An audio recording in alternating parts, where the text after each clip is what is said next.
class. My name is Kate, and the title of my speech is Vegetarianism, the Final Frontier. 7.3 million people.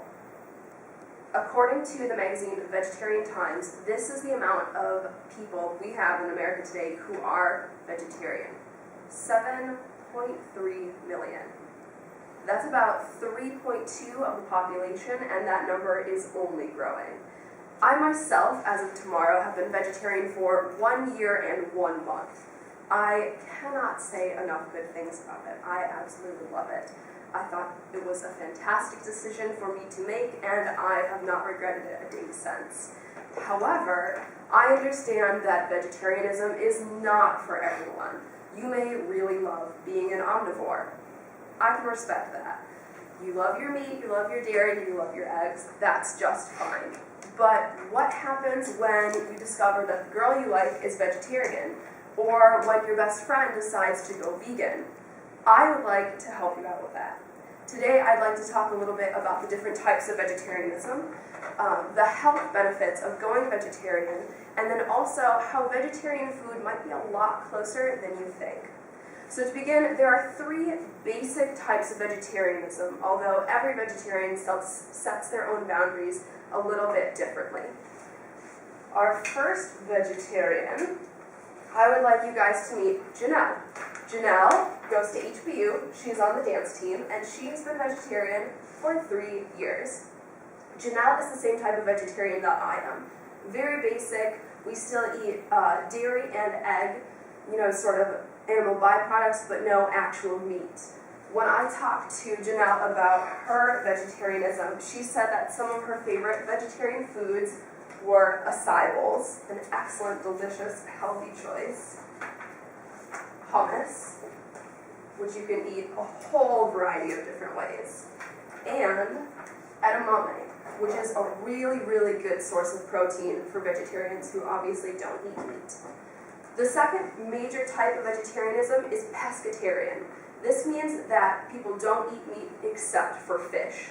Very basic, very straightforward. The most strict vegetarian diet is that of a vegan. And I would like to introduce you to Ms. Lisa Doyle, who is my boss and the Director of Residence Life and Community Services here at HPU. This summer, she has been vegan for 11 years. So she's at about 10 and a half right now and going strong.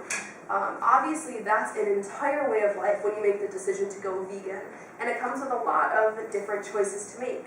But some of her favorite vegan foods are quinoa, which is a grain, and it's actually a complete protein, which is really hard to get when you're vegetarian. And then some of her guilty pleasures are Triscuits, which she absolutely adores, and Oreos, which you probably didn't know were vegan, and is a little bit creepy if you think about it. So we've got our 3 basic types of vegetarianism, and then I like to talk a little bit about the health benefits of going vegetarian.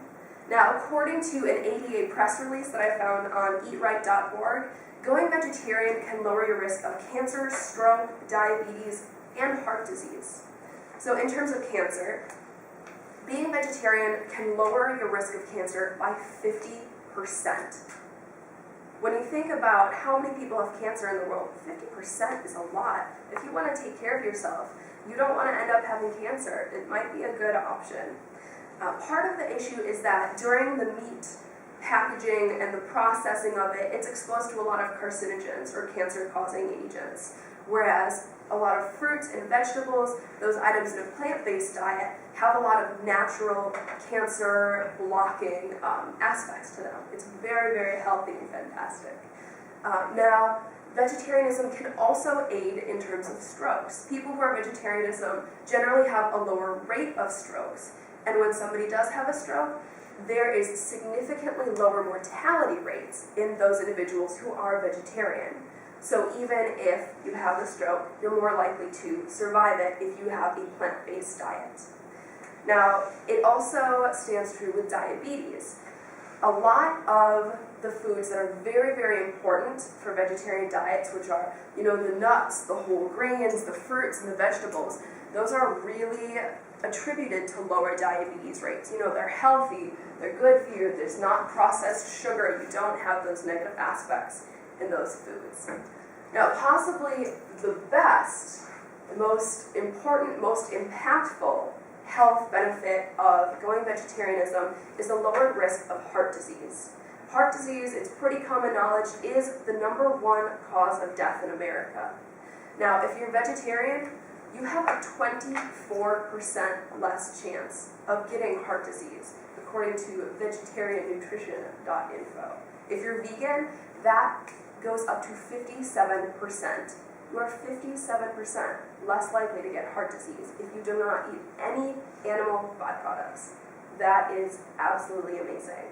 A big part of it is just because that generally when you're eating healthy and you're eating vegetarian, you don't have those processed foods. Everything is natural and healthy, and any fat you get is the healthy type of fat. And there's not a lot of cholesterol in fruits and veggies. It's a really, really healthy option. Now finally, we've talked a little bit about the types, we've talked a little bit about the health benefits. Vegetarian food is probably a lot closer and more attainable than you think. If you want to prepare vegetarian food on your own, there's a couple different routes. You can go the very basic fruits and vegetables, simple. You eat fresh fruits, you eat fresh vegetables, you're healthy, you eat grains, it's simple, it's straightforward. If you want to get a little bit more involved with it, there are also fantastic vegetarian cookbooks. And they range from the very basic, people who are just dabbling or just starting to get interested in vegetarianism, to very complex recipes, whole banquets and meals that are vegetarian-based. Now, if you don't want to cook for yourself, there are also a lot of vegetarian options around here. I'm going to put up some pictures, some logos of restaurants around the downtown area. And just think about whether or not you've been there and what you've had when you visit there. Just take a second, look at them, and think about what you generally eat there when you go to visit. We've got Aloha Sushi, Donor Shack, Bamboo 2, Downtown Diner, or Downbeat Diner, sorry, Subway. And the last two, Govindajis and Bangkok Shack. Now, these are some of the very popular places to eat here downtown, but what you might not know is that every single one of them has great vegetarian options. Let's see, at Aloha Sushi, I always get the edamame. They also have the veggie sushi rolls, which are delicious. Bamboo 2, one of Janelle's favorites, is their veggie sandwich. Bangkok Chef is fantastic Thai food. Lisa, who's a vegan, it's her favorite Thai food on the entire island, so they have great vegetarian and vegan options. Downbeat Diner, which is one of our newer additions to Chinatown and co-owned by our wonderful comm professor, Dr. Serena Hashimoto, actually has a vegetarian or vegan alternative for every item on the menu, which is fantastic. That's not something you find very often.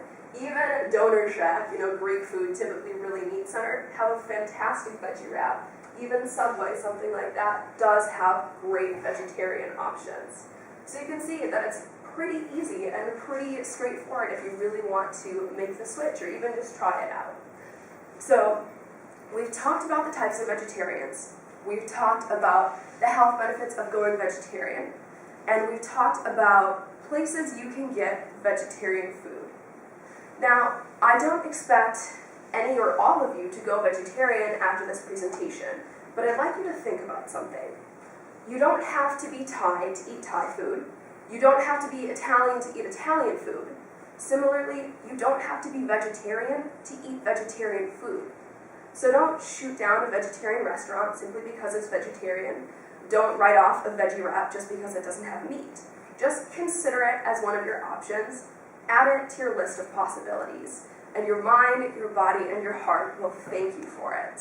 Thanks.